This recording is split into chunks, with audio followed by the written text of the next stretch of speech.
Gathering with the Government of British Columbia. This is the 4th annual, as I say, but the first opportunity for the new government to meet face-to-face with First Nations leaders, with youth from around the province, to talk about the issues that are vexing reconciliation here in British Columbia. I'm joined today by Grand Chief Ed John, Chief Maureen Chapman, and Chief Judy Wilson, as well as Minister Scott Fraser, to give an introduction to what we hope to achieve over the next couple of days. And it starts, for me, first and foremost, with genuine reconciliation. For too long, the words that have come from governments have been hollow to Indigenous people. We want to make sure that we put some substance to the words that we speak and some actions to those issues that want to be addressed, that First Nations want addressed right across this province. As a start, when I put together mandate letters for my ministers, each minister was directed to ensure that the province of British Columbia was embracing the United Nations Declaration on the Rights of Indigenous People. The second call to action for my ministers was to make sure that the 94 calls to action of the Truth and Reconciliation Commission on Residential Schools were implemented at the provincial level.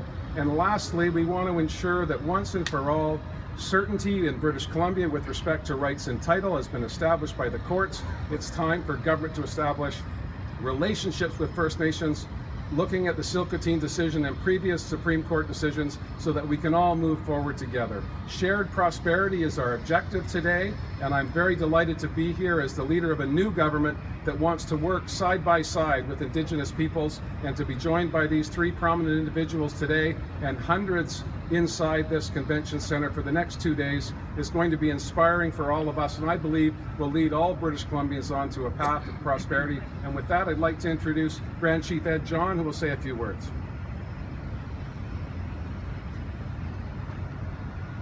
Thank you, Premier. Good morning to all of you. It is an auspicious day. It is the morning of the red sun.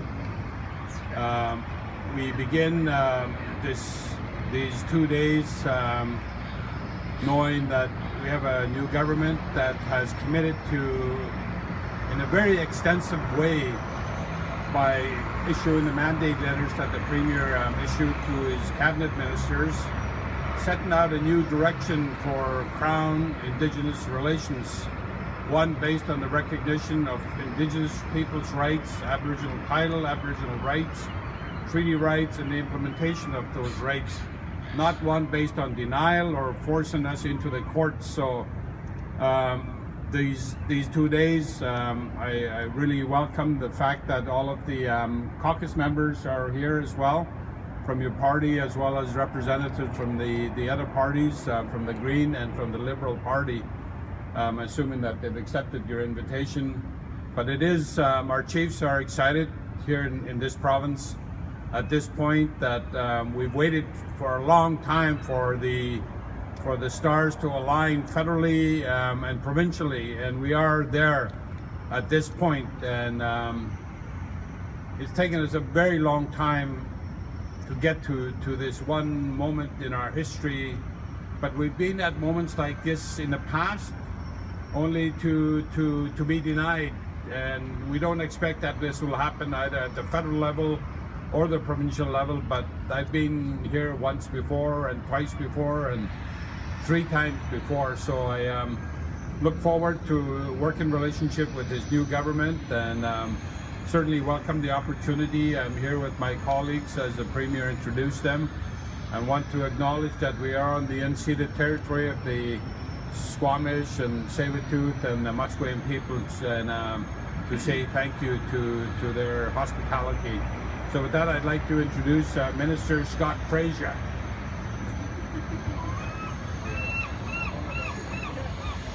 It's great to be here, and it's great to be the Minister of Indigenous Relations and Reconciliation. It seems like a dream come true in many ways. I've been the critic for 12 years for the opposition, so I'd like to acknowledge all the hard work of the Leadership Council and the ministry staff in organizing this huge event. It is a huge event. An undertaking of this size takes a lot of work, and a lot of work is still happening now. There are 560 people registered as delegates for this year's conference, and we have over 500 one-on-one meetings with Indigenous leaders, with ministers, and with executives, government staff, and that's a record that's a big record broken. The gathering is an invaluable opportunity to meet community leaders and to hear directly from them about what is working and what needs to be worked on. All cabinet members will be focused on listening and learning how we can work with First Nations people to improve their quality of life. We want to reduce conflict and bring certainty to the land base so that all British Columbians, First Nations and non-First Nations, can prosper. Indigenous people and all people in British Columbia have a high expectation for substantive and transformative change. This year's gathering is an opportunity to begin these important conversations. As the Premier mentioned, we will be working on a government-to-government basis with BC's First Nations people. We are committed to building relationships founded on recognition of rights, respect, cooperation, and partnership. We will be guided by the United Nations Charter on the Declaration on the Rights of Indigenous Peoples, on the Truth and Reconciliation Commission's calls to action, and court rulings like the Chapman decision.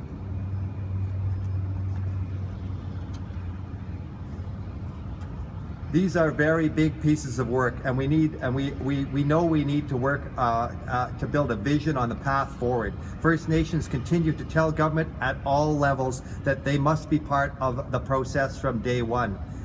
We agree. We will work with First Nations and Indigenous organizations to develop that plan forward. This means collaboration and working in partnership on legislation, programs, and policies that may affect Indigenous peoples and their interests. We've made reconciliation a cross-government priority because we know that true reconciliation is not achievable while we work in silos, while government works in silos. I've had meetings with cabinet ministers and colleagues and on specific issues, and I know First Nations people in British Columbia have great expectations. I know these issues are important to all British Columbians. I've also reached out to the federal cabinet ministers to discuss the shared interests in advancing reconciliation in British Columbia, and the time is right to move forward. For me, personally, I'm honored to have the opportunity to work with First Nations people and Indigenous people in this province. I've been able to build on what I've learned over the last 12 years in opposition. Together, we'll create a British Columbia, a better British Columbia for all British Columbians. Thank you very much. Now it gives me a great pleasure to introduce Maureen Chapman from the Assembly of First Nations.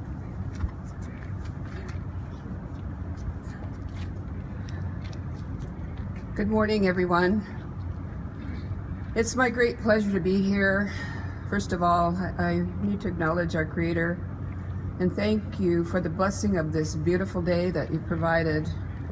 Thank you to the Musqueam, the Tsleil-Waututh, and the Squamish for allowing us to be here. And I want to thank the people that prepare my notes for me that I never use. We've been taught to speak from the heart, and my heart is full this morning. I am so pleased, and I congratulate our new Premier, his cabinet, and I look forward to a very positive working relationship. We have been waiting for years. We have worked our hearts out just to be disappointed time and again by previous governments. I've known Scott for a long time, and he shows up to our meetings. He knows what our issues are, and that bodes well for someone who shows up and is present and cares about what's going on. This is part of your team standing up here, but the rest of our team is in the rooms the next 2 days. All of our leadership are encouraged. All of our leadership are hopeful. And I too am hopeful and look forward to a very strong and functional relationship, and we will break through those areas that barriers that were put up for us in the past. Thank you very much for your time, and it's my great pleasure to introduce Cookby Judy Wilson.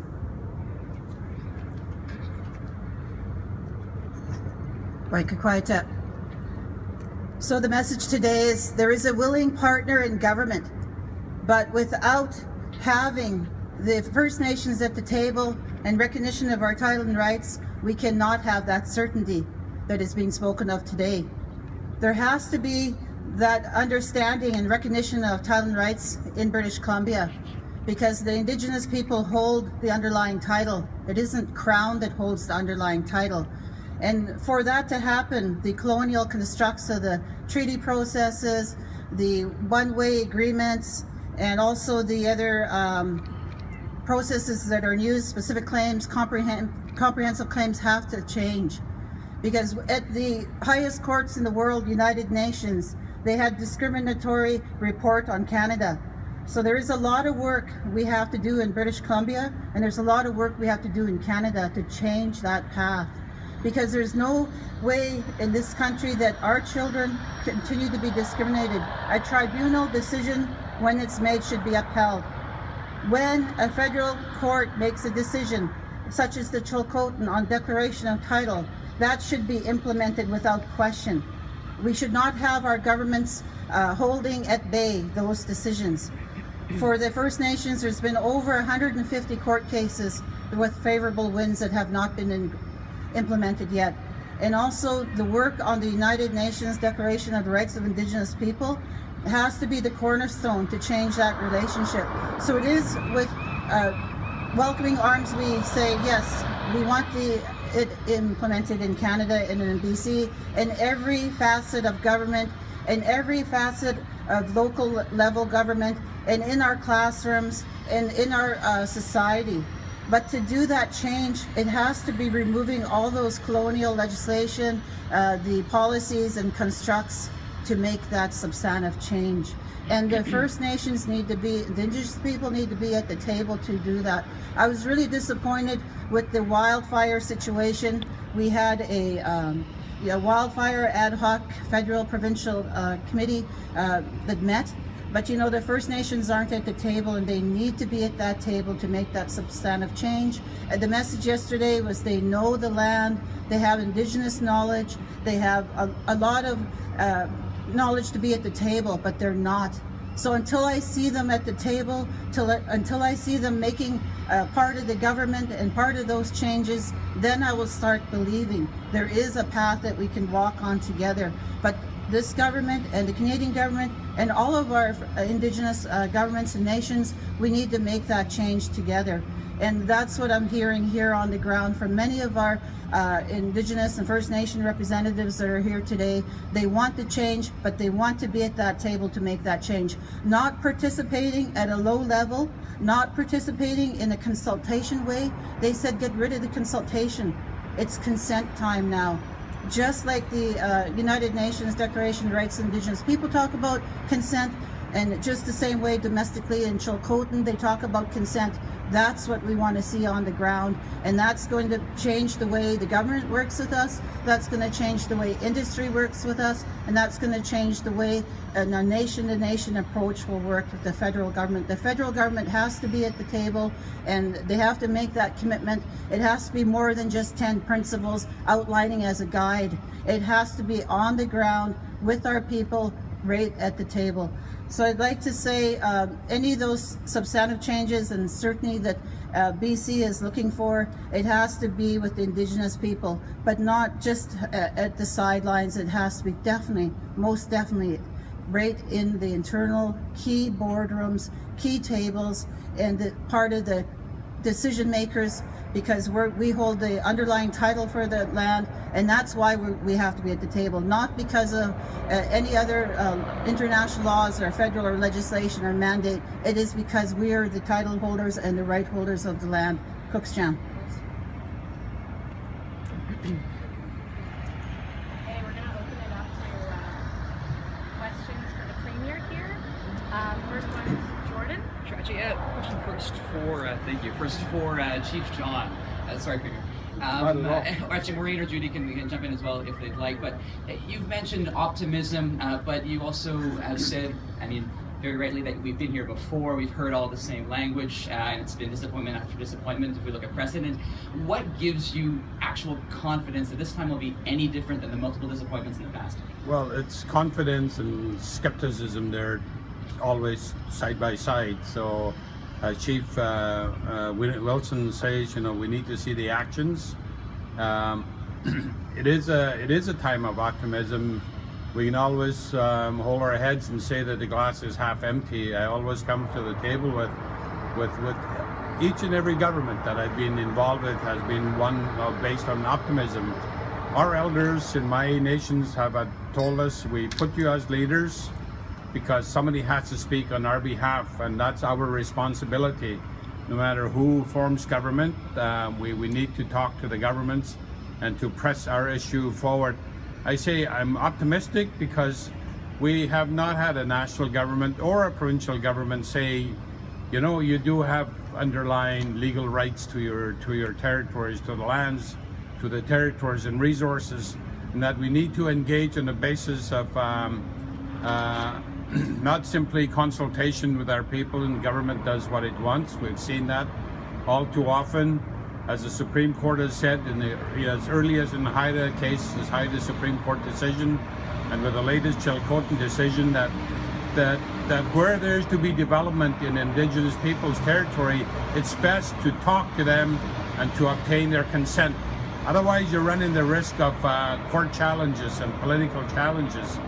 With the Declaration, one of the core principles in the UN Declaration on the rights of Indigenous peoples is free, prior, and informed consent. It's embedded throughout the entire Declaration, and one that this government has indicated that with the mandate letters that the Premier has sent to all of his ministers that we have, and the commitments that were made, that the full adoption and implementation of the UN Declaration on the Rights of Indigenous Peoples, the Chilcotin decision, and the Truth and Reconciliation calls to action. The TRC is so fundamental to the discussion in this country for the last 150 years. As you heard the Commission conclude with one fundamental truth in this country's history, and that its relationship with Indigenous peoples was one that amounted to cultural genocide. We have to get beyond that because it's a debilitating place for our peoples, the underlying poverty, the underlying social economic gaps that we have to face, where we need to address that. So we're dealing with the rights and title issue on one hand, and the everyday issues of our people's housing and education and children in care. All of those have to be addressed in a simultaneous way. Thank you.